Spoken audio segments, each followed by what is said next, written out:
So I have to give a testimony. I have many testimonies, many, but this is my most recent one. So I put on TikTok, but I'm not putting here. January 9th, I had overdosed on my husband's pain pills, sleeping pills, muscle relaxers. I don't know if it was intentional or not, but I had been doing bad stuff with pills. I just was depressed. I had got deliverance before this happened, and I was feeling good and everything, but I just let Satan back in. I just let him in. And I had deliverance over suicide. And I was feeling good. I really was. But then I started taking the pills again. And it ended up being January 9th that I just took way too much. And I ended up needing Narcan. My husband gave it to me twice. And I remember my body, how it felt. I felt like my body was consumed in smoke from a campfire. I could smell it. I could taste it. It was everywhere. I can remember the heat. It was hot. And every cell in my body popped. The best description I can do is when you get bubble wrap and you twist it and you hear the continuous popping. That's how every cell in my body was doing. It was just popping. And I could feel the pain. And my husband said that I would fall. And my eyes were glazed. Like I was dead. He just said that I looked like I was soulless. I had nothing in my eyes. There was nothing there.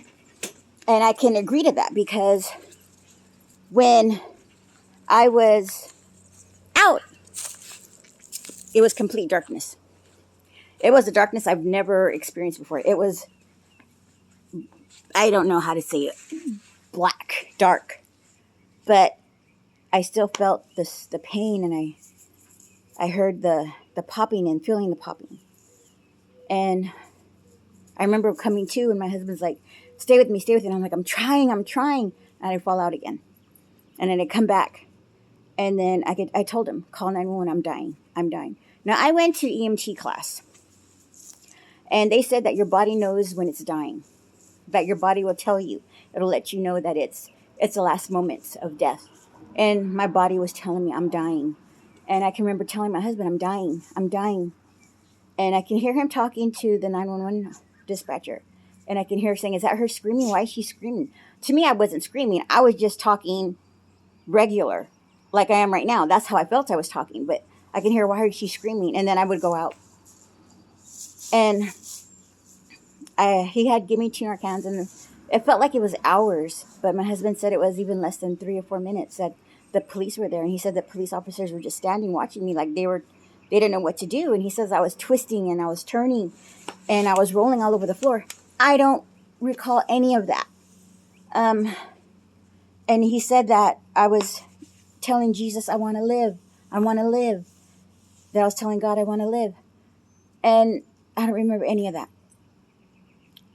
So finally, the police gave me something. They gave me something to take.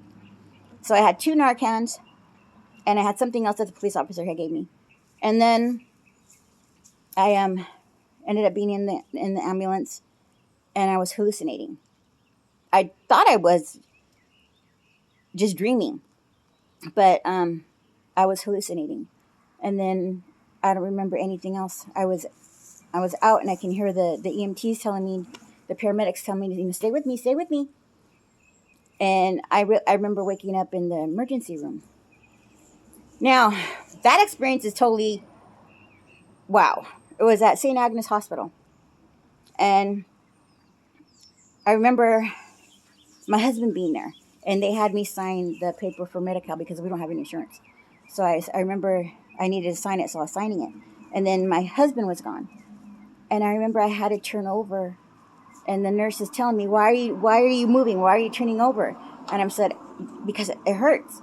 So I didn't know I had a bowel movement. I didn't know I needed to do a bowel movement.